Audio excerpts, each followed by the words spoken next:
e a importância de fazer parte da escola bíblica dominical.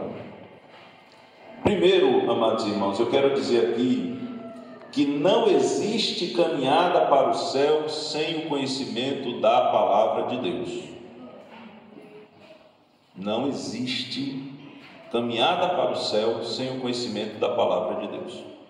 Primeiro, que nós somos santificados pela palavra. Jesus, no capítulo 17 de João, ele orando não só pelos 12 que lá estavam, mas é uma oração que nos alcança hoje. Ele disse: santifica-os na verdade, ele se dirigindo ao Pai, a tua palavra é a verdade. Então não existe maneira, a santificação é uma ação do Espírito Santo, mas é pela palavra que o crente é santificado, é pela palavra que o Espírito Santo age na vida do crente. E no primeiro texto que foi lido, de Oséias 4:6, nós vemos, e aí eu vou ler só esse trecho mais conhecido: o meu povo foi destruído porque lhe faltou conhecimento. No contexto ali, o profeta Oséias, que foi um profeta do reino do norte, ele fala exatamente desse desvio de Israel. Israel desviou dos caminhos do Senhor, dos propósitos eternos de Deus, e por isso a destruição estava próxima. E ele já fala no tempo presente uma coisa que ainda iria acontecer de forma profética. E pouco tempo depois dessa palavra, Samaria foi incendiada e os israelitas deportados à Síria e depois dispersos entre as nações. A destruição chegou para Israel. Aqui me referindo, repito, ao reino do norte. A destruição chegou porque faltou a palavra de Deus. A falta de conhecimento, e eu vou pedir a minhas irmãs que localizem, por favor, 2 Coríntios 4, versículos 3 e 4, segunda carta de Paulo aos Coríntios, capítulo 4, versículos 3 e 4, nos ensinam que a falta de conhecimento impede de vermos a verdade espiritual e a destruição que está por vir. A falta de conhecimento da palavra de Deus nos impede de vermos a verdade espiritual e a destruição que está próxima. Olha o que diz o texto: mas se ainda o nosso evangelho está encoberto, para os que se perdem está encoberto, nos quais o Deus deste século cegou os entendimentos dos incrédulos, para que lhes não resplandeça a luz do evangelho da glória de Cristo, que é a imagem de Deus. As pessoas lá fora estão com o entendimento encoberto, é como se estivessem com escamas nos olhos, porque o Deus desse século, quem é o Deus desse século? É o diabo, é o maligno. Ele cegou o entendimento das pessoas lá fora, para que elas não enxerguem a luz do evangelho. E essas pessoas lá fora estão clamando, segundo Romanos 10, por favor, versículos 13 e 14. Essas pessoas estão nessa condição. Olha o 13. O 13 fala da condição para ser salvo. Porque todo aquele que invocar o nome do Senhor será salvo.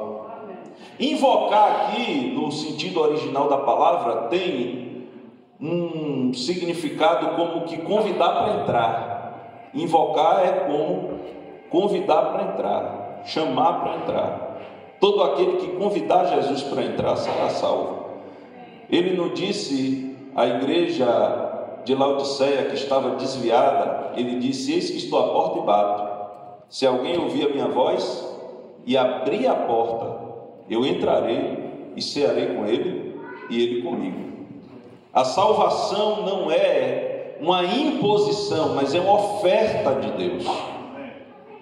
E quando alguém ouve o Evangelho e abre a porta, porque a salvação é pela graça por meio da fé. E o que é a fé? A fé é abrir a porta do coração. Quando alguém abre a porta do coração, Jesus entra. Todo aquele que invocar o nome do Senhor será salvo. Mas sabe onde é que está o problema? Veja o outro versículo, meu irmão, 14. Como, pois, invocarão aquele em quem não creram? Como alguém pode invocar Jesus se não crê em Jesus? E como crerão naquele de quem não ouviram? Como alguém vai crer se não ouviu falar? E aí entra o papel da igreja, de fazer missão local e missão transcultural, né? E como ouvirão se não há quem pregue? Então veja que a salvação, não há salvação sem o conhecimento, irmãos. Não há salvação sem a palavra de Deus. Porque como é que eles crerão naquele de quem não ouviram? O requisito para ser salvo é invocar o nome do Senhor. E as condições para que isso ocorra é alguém pregar para que outro ouça e creia. Não foi assim na minha e na sua vida? Não foi assim? Alguém pregou para você, não foi? Lhe convidou para vir à igreja, não foi? Você veio, ouviu falar de Jesus, e aí o que é que você fez? Abriu a porta do seu coração. Porque quando o pastor fez o apelo aqui, você veio aqui na frente, foi isso. No reino espiritual, você estava abrindo a porta do seu coração para Jesus entrar. Jesus entrou, não foi? Cearei com ele, ele comigo. Isso é o quê? Comunhão. Comunhão. Você não convida para cear quem você não tem comunhão. Jesus está dizendo: eu entrarei no coração dele e terei comunhão com ele. E aí, pela pregação do Evangelho, o Espírito Santo gera conhecimento. João 16:8, por favor, minha irmã. João 16:8.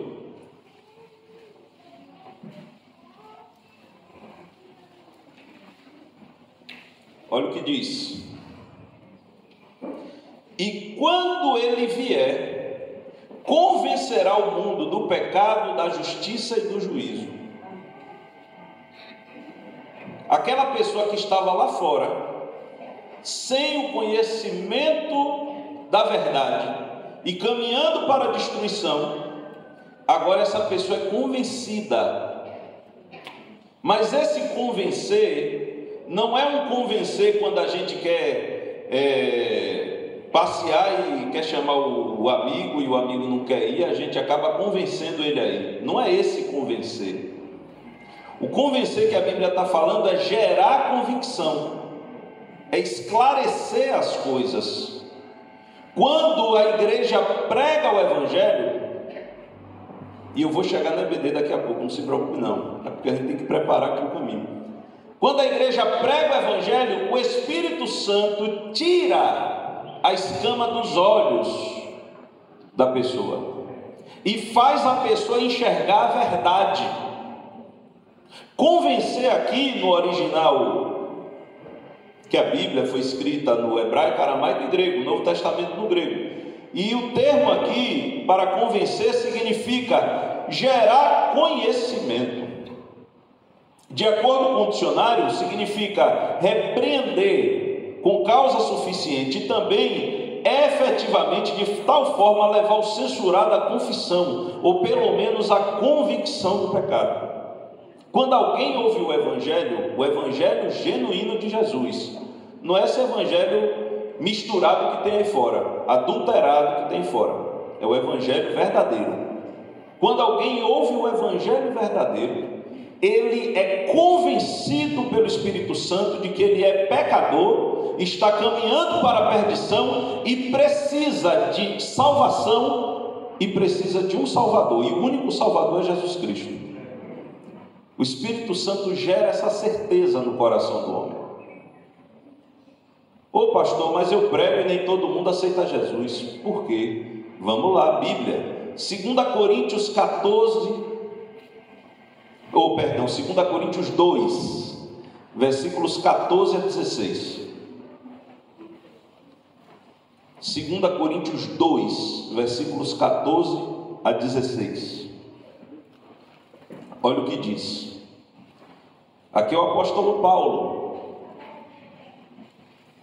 E graças a Deus que sempre nos faz triunfar em Cristo e por meio de nós manifesta em todo lugar a fragrância do seu conhecimento. Conhecimento de Deus. Olha mais uma vez aí. Não há salvação sem o conhecimento de Deus. Porque para Deus somos o bom perfume de Cristo, nos que se salvam e nos que se perdem.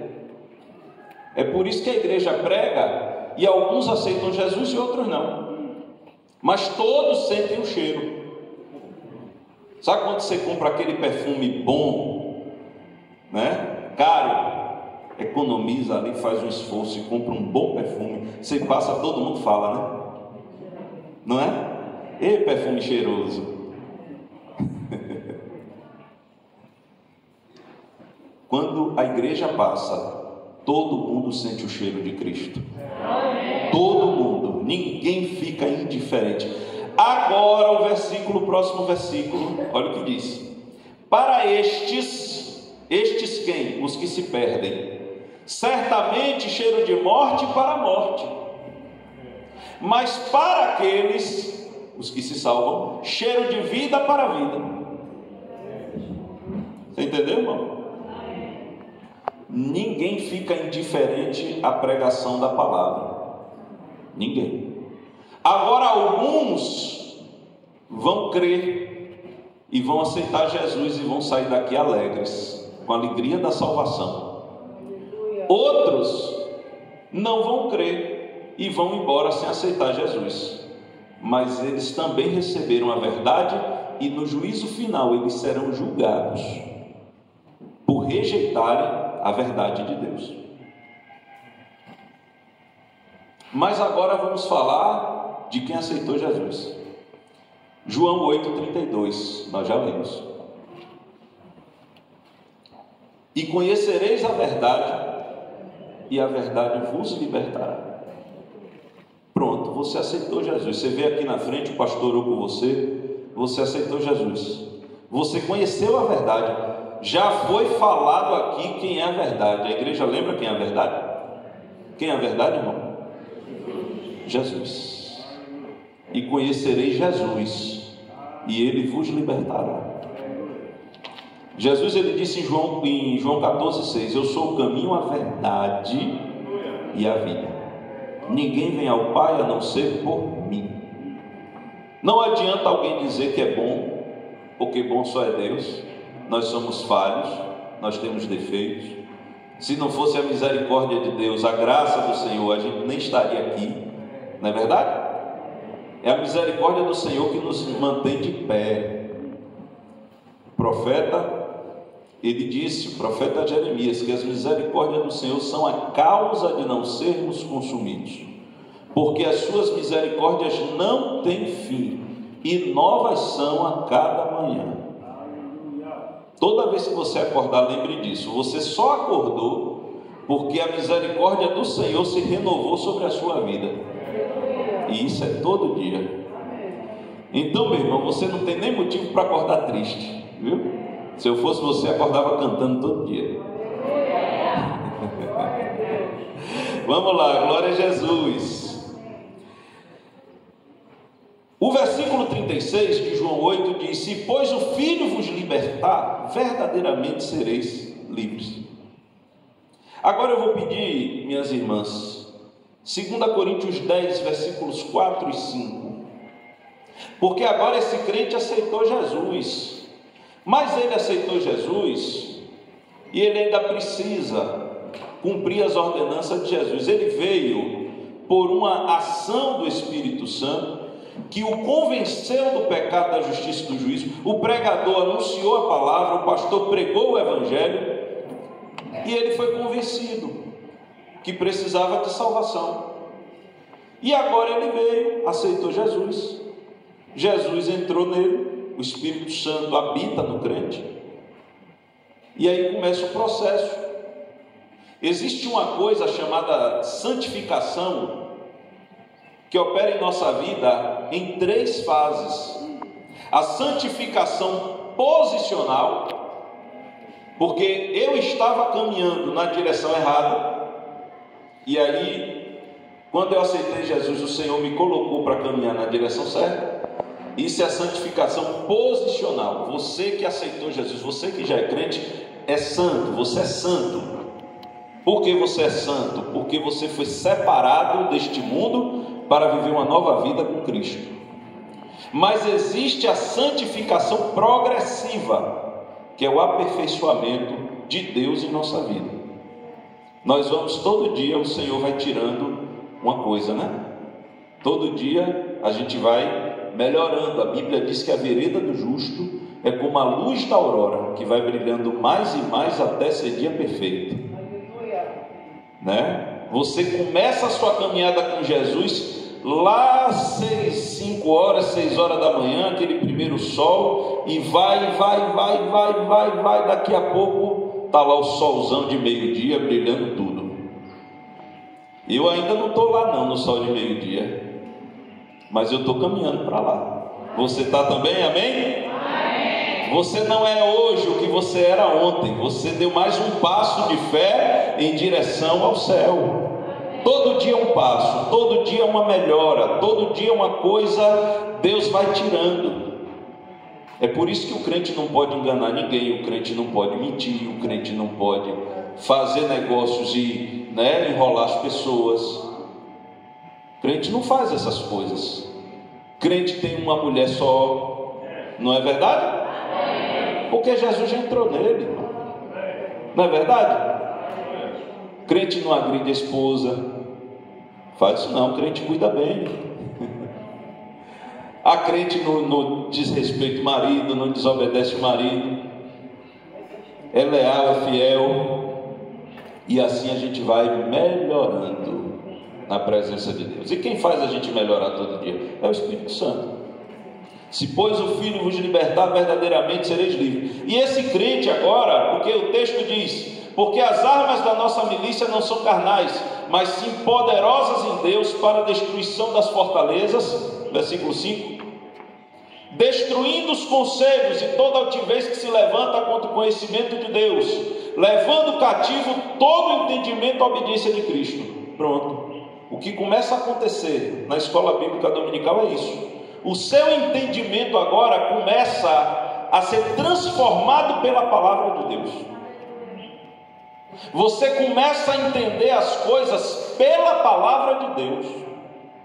O novo crente, o novo convertido, ele começa a aprender. E Jesus disse o quê? Aprendei de mim, que sou manso e humilde de coração, e encontrareis descanso para a vossa alma. E aí todos aqueles ensinamentos errados de lá do mundo, toda aquela consciência errada vai sendo destruída, e o entendimento daquele crente vai sendo trazido à obediência de Cristo. Entendeu? E aquele crente vai se alegrando na presença do Senhor, e quanto mais ele aprende, mais ele se encanta com Jesus. Aprender de Deus é bom, irmãos. A Bíblia diz que Jesus chegou em Betânia e tinha uma casa que ele era muito amado nessa casa, e ele tinha amizade profunda com os moradores dessa casa, e eram 3 irmãos, era Lázaro, Marta e Maria. E Jesus amava tanto eles que quando Lázaro morreu, a Bíblia diz que Jesus chorou, né? Jesus certa feita entra em Betânia e está lá pregando, e Marta, agoniada, inquieta, cuidando das coisas da casa. Maria senta aos pés de Jesus para aprender com ele. E Marta, quando vai reclamar, Jesus diz: Marta, você está muito preocupada com as coisas dessa vida. Só que Maria escolheu a melhor parte, e essa parte de maneira alguma lhe será tirada. Eu aprendo com isso que quando estamos aprendendo aos pés de Jesus, ninguém pode nos afetar. Ninguém vai lhe tirar dos pés de Jesus, irmão, porque na hora que alguém reclamar que você está aos pés de Jesus, ele mesmo vai tomar providência. Ele vai dizer: ó, meu servo escolheu a melhor parte e ele vai continuar aqui, aos meus pés, aprendendo de mim. Fique tranquilo. Então, esse conhecimento é que vai trazer o nosso entendimento aos pés de Jesus. E aí agora a gente não vai mais fazer o que os nossos antepassados nos ensinaram. Agora a gente vai fazer o que está na palavra de Deus. A misericórdia, o vizinho não gosta de mim, o vizinho me odeia, o vizinho está me perseguindo, o que é que eu devo fazer? Eu vou buscar a resposta na palavra. Aí eu vou ver Jesus dizendo: ame o seu inimigo e ore por quem lhe persegue. Aí o meu entendimento, que agora está sendo renovado pelo conhecimento da palavra, eu vou fazer o quê? Eu vou dobrar o meu joelho na igreja e vou começar a orar por quem está me perseguindo. Senhor, tenha misericórdia dele. Senhor, salva a vida dele, cuida da casa dele, cuida da família dele. Daqui a pouco Jesus entra com providência e a perseguição acaba. A gente aprende pela palavra. Senhor, como eu devo fazer com minha esposa? Está na palavra. Vós, maridos, convivei com a vossa esposa com entendimento, dando-lhe honra, como sendo o vaso mais frágil, para que não sejam impedidas as suas orações. Senhor, como eu devo fazer com meus filhos? Criar na doutrina e admoestação do Senhor, não provocar ira aos vossos filhos, ensinar no caminho que deve andar, e até que quando crescer não se desviará dele. A Bíblia tem resposta para tudo, e esse crente, sendo alimentado pela palavra, ele começa a mudar a maneira de enxergar as coisas. Ele começa a mudar a maneira de enxergar as coisas. Por quê? Porque a palavra entrou nele e está produzindo efeito. Esse crente liberto, ele agora discerne as coisas espirituais. 1 Coríntios 2,15, por favor. 1 Coríntios 2,15.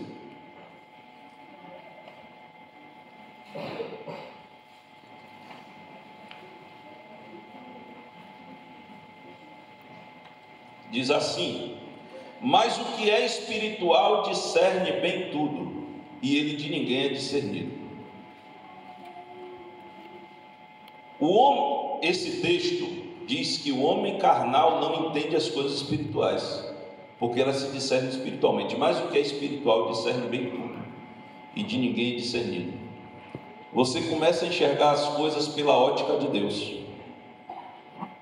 E aí eu preciso falar nesse momento sobre a importância do batismo nas águas. Irmãos, tem gente que aceita Jesus e não quer se batizar. Por quê? Não dá para entender. Quando a pessoa tem algum impedimento, alguma coisa que impeça, aí procura o pastor, conversa com o pastor, procura a liderança, divide o problema, pede ajuda, e Deus entra com providência, né, pastor? E as coisas acontecem.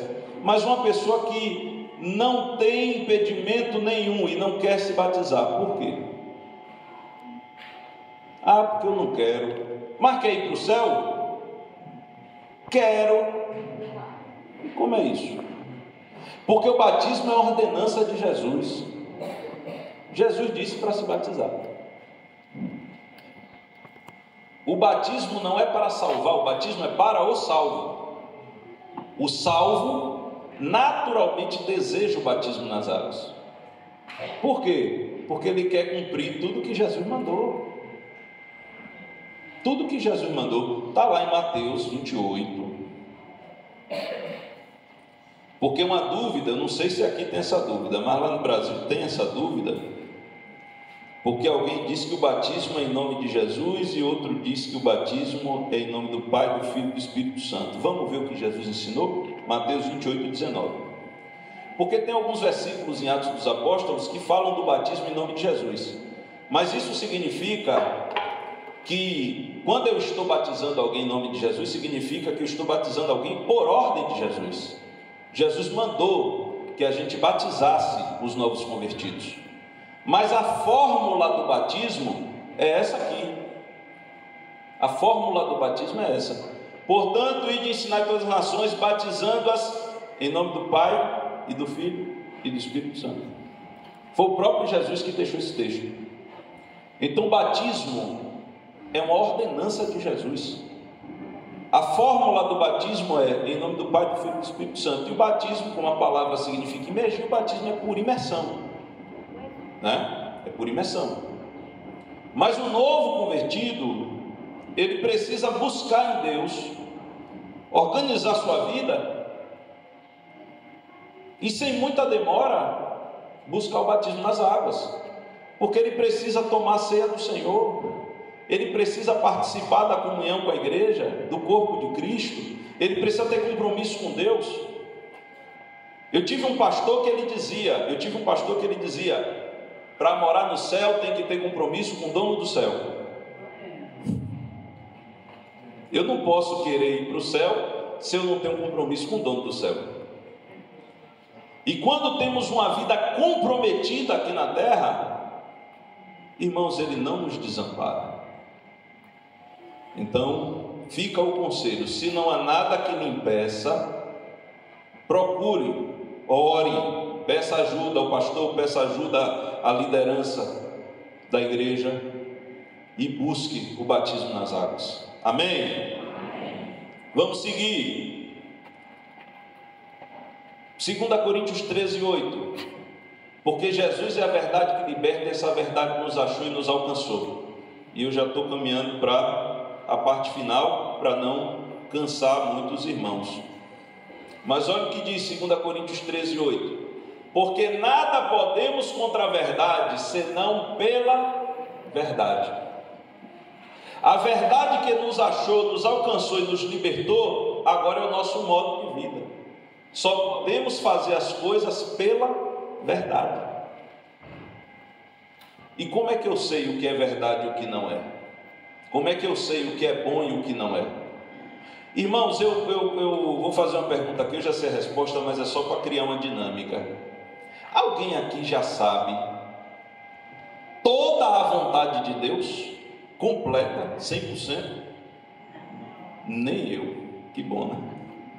Ainda bem. Porque se alguém dissesse eu sei, eu ia perguntar: e está fazendo o que aqui ainda, que não foi arrebatado? Ainda bem que eu e você ainda somos alunos na escola de Deus. Amém? Você é aluno na escola de Deus?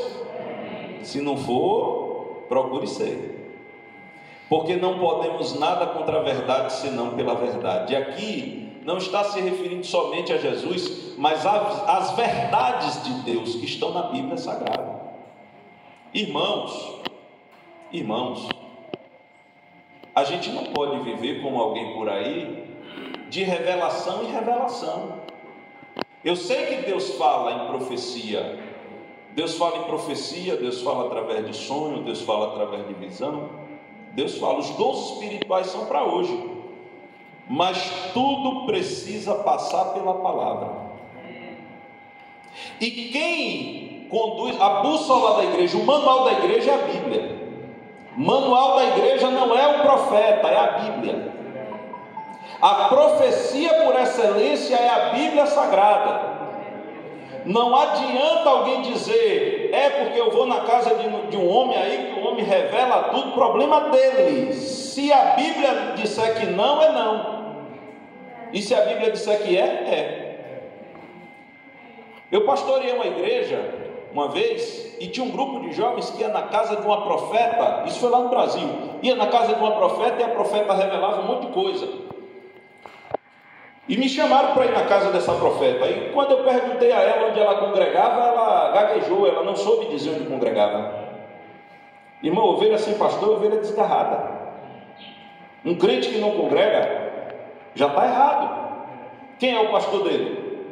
Ele toma ceia aonde? Onde é que ele participa da comunhão com os santos? Onde é que ele ora coletivamente? Porque tem oração individual em casa, mas tem oração coletiva na igreja, que é importante. Onde é que ele aprende? Qual a escola que ele frequenta? Mas é profeta. não é profeta, é enganador. E por que tem tanta gente indo atrás desses homens? Que bate no peito, diz que é profeta, diz que faz e acontece, enganando as pessoas. Porque muitas vezes falta a palavra. Não está faltando a palavra no púlpito, mas talvez esteja faltando no meu coração.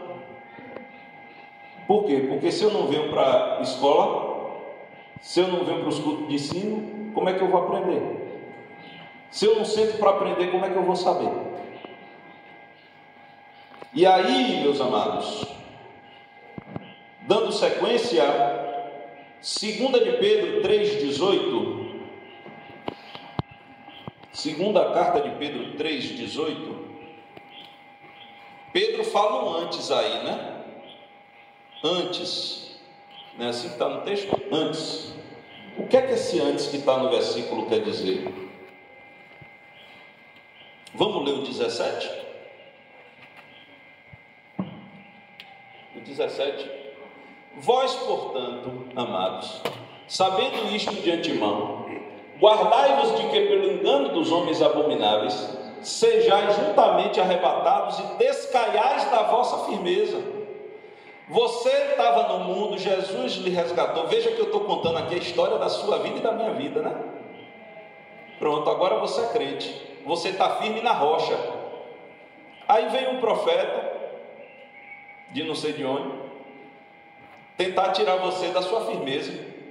Aí você, em vez de andar atrás de Jesus, começa a andar atrás do profeta. O apóstolo que não viu Jesus. Irmãos, esses apóstolos que estão por aí não estão na Bíblia, não. Misericórdia, agora apertou. É para apertar, né, pastor? É palavra de Deus. O colégio apostólico já foi resolvido. Mas esses homens dizem que são uma coisa que não são. E se você não vigiar, você vai cair da sua firmeza. Você está firme na rocha. Que rocha é essa? Jesus. A pedra fundamental, a pedra de esquina, a principal pedra sobre a qual todo edifício chamado igreja está edificado. E aí o texto diz que em vez de você ficar indo atrás desses homens, aí passe para o outro, irmão, por favor, o 18. Cresça na graça e no conhecimento. Em vez de você ficar indo atrás desses falsos ensinadores, o que o texto quer dizer é isso. Em vez de você ficar indo atrás desses falsos ensinadores, cresça na graça e no conhecimento de nosso Senhor e Salvador Jesus Cristo. Havia no tempo de Pedro escreveu essa carta, as duas, no reinado de Nero, em Roma. E era um tempo em que o ódio à igreja já estava aflorando, e pouco tempo depois a perseguição se acentuou, e o próprio Pedro foi executado a mando de Nero, imperador romano terrível, que fez coisas terríveis que não daria tempo de dizer aqui hoje. E alguém já estava dizendo, nesse capítulo 3, que Jesus não ia voltar mais. E alguém já estava ensinando e distorcendo as palavras de Paulo, torcendo as escrituras para a sua própria perdição. E o que é que está acontecendo hoje, em pleno 2025? Muita gente falando em nome de Deus para enganar o povo. A gente vê coisas na internet que a gente fica assustado. Alguém hipnotizando as pessoas e fazendo as pessoas comerem capim, e dizendo que isso é evangelho. Isso não é evangelho não, isso é bruxaria, isso é feitiçaria. E a gente aprende pela palavra a fugir desses homens, porque a gente precisa continuar firme na rocha que é Jesus. E como é que eu faço para continuar firme na rocha que é Jesus? 1 Pedro 2,2, por favor. Eu já estou terminando, viu, irmãos? Deus é fiel. Como é que eu faço para não escorregar da rocha, permanecer firme na rocha e crescer? Porque a proposta aqui é crescer, não é ficar no mesmo lugar, é crescer. Desejai afetuosamente como meninos novamente nascidos, o leite racional não falsificado, para que por ele vades crescendo. Você nasceu de novo, irmão. Você lembra que você nasceu de novo? O melhor alimento para o bebê qual é? É o leite da mãe, o leite materno. Ele não tem mistura, ele não tem adulteração, ele não é colocado água, né? E ele promove crescimento. E agora Pedro diz: faça igual a menino nascido, recém-nascido, deseje, chame, peça, anseie pela palavra. O leite racional de Deus é a palavra de Deus. Ame a palavra, ame a palavra, porque é a palavra que vai lhe dar crescimento. Mas então, pastor, será que eu posso estudar sozinho em casa? Eu acho que não. E esse não é o propósito de Deus, que você fique em casa sozinho. Você tem que fazer a sua leitura devocional em casa, mas o estudo bíblico você deve vir à igreja. Sabe por quê? Efésios 4, versículos 11 a 16. Efésios 4, 11 a 16 diz assim: e ele mesmo deu uns para apóstolos, e outros para profetas, e outros para evangelistas, e outros para pastores e doutores. Deixa eu fazer um parêntese, aqui não é cargo eclesiástico não, aqui é dom ministerial, viu? Para não estar consagrando doutor daqui a pouco, né, pastor? Né, pastor Nelson? Aqui é dom ministerial. Qual é o propósito desses dons ministeriais para a igreja? Porque o mestre é o seu professor. Os mestres da igreja foram apresentados aqui. É com eles que nós vamos aprender. E Deus vai capacitá-los cada vez mais para nos ensinar a palavra do Senhor. Amém? Qual é o propósito? Próximo versículo. Querendo o aperfeiçoamento dos santos para a obra do ministério, para a edificação do corpo de Cristo, até que todos cheguemos à unidade da fé e ao conhecimento do Filho de Deus, a homem perfeito, à medida da estatura completa de Cristo, para que não sejamos mais meninos inconstantes, levados em roda por todo o vento de doutrina, pelo engano dos homens que com astúcia enganam fraudulosamente. Olha aí os falsos profetas. Antes, seguindo a verdade em amor, cresçamos em tudo naquele que é a cabeça, Cristo, do qual todo o corpo bem ajustado e ligado pelo auxílio de todas as juntas, segundo a justa operação de cada parte, faz o aumento do corpo para a sua edificação em amor. Ou seja, Deus lhe deu pessoas para cuidar de você. Pastor Macamo, pastor Nelson estão aqui porque Deus deu a igreja da Matola. Deus não dá igreja a pastor, Deus dá pastor à igreja. Entendeu a diferença? Deus escolhe o pastor, unge o pastor e ordena ao pastor cuidar do rebanho. Aí Deus capacita pessoas para o ministério. Ensinadores. Tem pessoas que muitas vezes não é formado lá fora, não tem ensino superior lá fora, mas Deus capacita e essa pessoa é um mestre na palavra, porque Deus capacita. E qual é o objetivo?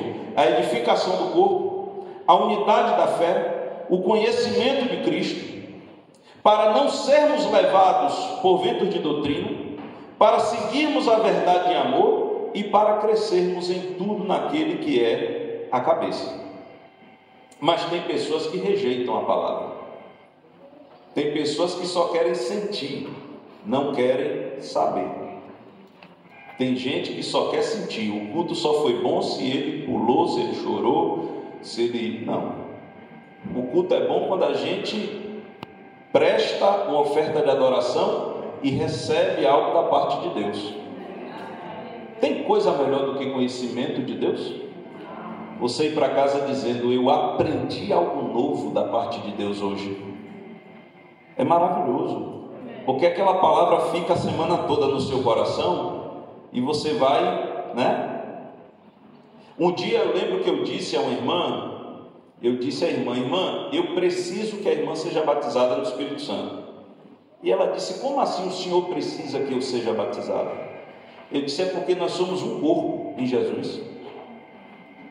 Nós somos um corpo só, a cabeça é Jesus. Se minha irmã for batizada no Espírito Santo, a vantagem é toda minha, porque a igreja vai estar mais fortalecida. E essa irmã disse que foi para casa com essa palavra e tal, lá e tal, e aí começou a limpar a casa e colocou um louvor no rádio e começou a louvar e adorar o nome do Senhor. Daqui a pouco ela foi batizada no Espírito Santo em casa. Ele mandou uma mensagem: pastor, eu parei de falar em línguas agora há pouco, e parei de chorar agora há pouco, e lembrei do Senhor e estou dizendo que Jesus me batizou no Espírito Santo. Quando você aprende algo da parte de Deus, é maravilhoso. Mas tem gente que não gosta, não quer ouvir. Isaías 30, versículo 9 e 10 diz assim. Irmãos, eu só tenho mais 4 versículos aqui, viu? Eu estou dizendo que estou terminando mesmo. Só mais um pouquinho de paciência que a gente chega lá. Isaías 30, versículos 9 e 10. Olha o que acontecia. 30, versículos 9 e 10 de Isaías. 30. Aí, 30, 9 e 10. Olha o que acontecia naqueles dias. Porque povo rebelde é este, filhos mentirosos, filhos que não querem ouvir a lei do Senhor. Olha aí que naquele tempo tinha gente que não queria aprender a palavra. Próximo versículo. Que dizem aos videntes: não vejais, e aos profetas: não profetizeis para nós o que é reto. Dizei-nos coisas aprazíveis e tem para nós enganadora lisonja. Você conhece alguém que só aceita um tipo de palavra quando a palavra é favorável a ele? Conhece alguém assim? Eu conheço. Só que a profecia é para edificar, exortar e consolar. A palavra edifica, a palavra consola, mas a palavra também corrige. A palavra também corrige. E a palavra é toda boa, não existe uma palavra ruim. Palavra ruim aqui não é de Deus. A palavra aqui não é de Deus, ela pode ser doce, mas ela vem com areia. Ela vem com areia. É assim que a Bíblia fala do pão da mentira. Ele vem com areia. Mas a palavra de Deus pode ser para corrigir, pode ser para exortar, edificar ou consolar, ela é toda boa. 2 Timóteo 4, versículos 3 e 4. E aí só vão me restar mais 2 referências depois dessa, só para provar que eu já estou terminando. Porque virá tempo em que não sofrerão a sã doutrina, mas tendo comichão nos ouvidos, amontoarão para si doutores conforme as suas próprias concupiscências. Próximo. E desviarão os ouvidos da verdade, voltando às fábulas. Estamos vivendo esse tempo em que as pessoas querem ensinar a Deus e não aprender aos pés de Jesus. Pessoas que não aceitam muitas vezes o ensinamento na igreja, e aí vai para o Facebook e ouve uma palavra favorável, mas que não é de Deus, que tem mistura, que tem fermento. A Bíblia diz que um pouco de fermento leveda toda a massa. E é por isso, irmãos, a importância de estarmos aprendendo aqui. Porque aqui, se o professor, por um acaso, ele falar alguma coisa e você não entender muito bem, você vai conversar com ele e vai lhe explicar melhor. E se ele falar alguma palavra que não esteja muito correta, depois ele vai corrigir e vai ficar tudo bem. Às vezes a gente erra, nós somos humanos, mas aqui é o lugar de aprender. E a voz que Deus estabeleceu para lhe ensinar a palavra é a voz do seu pastor. É a voz do seu pastor. Quem rejeita a palavra não ama Jesus. João 14, versículos 21 e 24. João 14. Eu só vou ler o 21 e o 24, que diz assim: a Aquele que tem os meus mandamentos e os guarda, esse é o que me ama. E aquele que me ama será amado de meu Pai, e eu amarei e me manifestarei a ele. Veja, aquele que tem. Eu sou crente, mas não tenho. Então procure ter. Procure ter. Eu preciso conhecer a palavra de Deus. Eu preciso conhecer a palavra de Deus. Porque não é só aquele que guarda, é aquele que tem e guarda. Aquele que tem os meus mandamentos e os guarda. Tem gente que aceita Jesus e não tem os mandamentos. Não tem. Ele não tem. Por que ele não tem? Porque o irmão Jacinto falando para vir para a escola dominical, ele não vem. Aí ele não tem. Ele não conhece. Ele é crente, mas não conhece a Deus. Aquele que tem e guarda, esse é o que me ama. Quem ama a Deus, busca aprender de Deus. Aí 24: quem não me ama não guarda as minhas palavras. Ora, a palavra que ouviste não é minha, mas do Pai que me enviou. Jesus um dia disse uma palavra tão dura que todo mundo foi embora, quase todo mundo foi embora. E aí Jesus olha para os 12 e pergunta: e vocês também não vão embora não? Aí Pedro responde: para quem iremos nós? Só tu tens as palavras da vida eterna.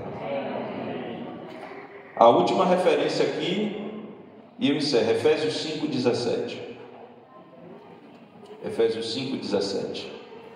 Olha o que diz.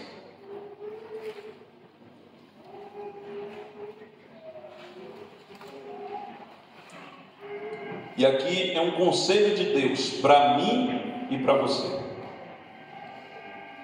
Esse conselho não é meu, porque não fui eu que produzi essa palavra. Esse conselho é de Deus, porque foi Deus que produziu.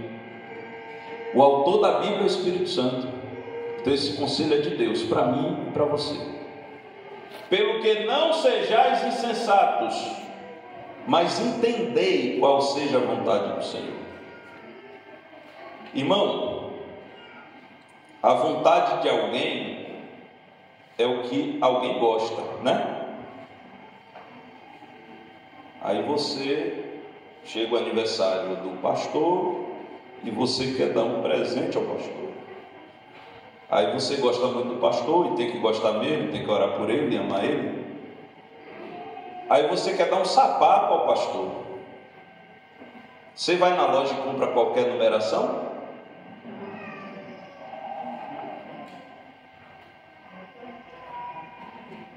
Você precisa conhecer, não é verdade? Conhecer a numeração do pastor. Mas e basta só conhecer a numeração?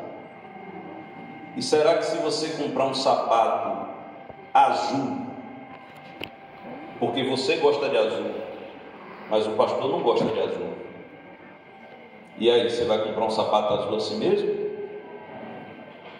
O pastor gosta de um sapato preto. Você precisa conhecer a vontade dele para agradar ele, né? Pronto. Eu falei de sapato porque eu tive um pastor, ele já morreu, que ele gostava de uma marca de sapato, porque ele tinha um problema nos pés e essa marca não doía os pés dele. E aí eu perguntei à esposa dele, né? E perguntei a numeração, e aí ela disse: se você for comprar um sapato, compre dessa marca. Não precisa ser muito caro não, mas que seja dessa marca. Entendeu? Você entendeu mesmo? Para você fazer a vontade de Deus, você precisa conhecer a vontade de Deus. Como é que eu posso andar de qualquer jeito dizendo que eu estou agradando a Deus, se eu nem sei o que Deus gosta e o que Deus não gosta? Eu preciso aprender para agradar a Deus. Qual é o louvor que Deus gosta? Qual é a minha postura para agradar a Deus? O que eu devo falar, o que eu não posso falar? Como eu devo andar na rua para agradar a Deus? O que é certo pela Bíblia, o que não é certo? Tem tanta gente ensinando coisa errada aí fora, irmãos, que eu vou dizer: aprender de Jesus é uma necessidade, mas também é um privilégio. Não sejamos insensatos, Ou seja, o que é insensato? É sem juízo. É a pessoa que anda pela vida assim. Aí está lá, não, a esposa quer fazer uma surpresa para o marido e faz uma comida que ele não gosta. Agradou? Não. Para agradar precisa conhecer. Você quer agradar a Deus? Você quer agradar a Deus? Você quer agradar a Deus? Eu também quero. Então vamos conhecer mais Jesus? Amém? Vamos conhecer cada vez mais?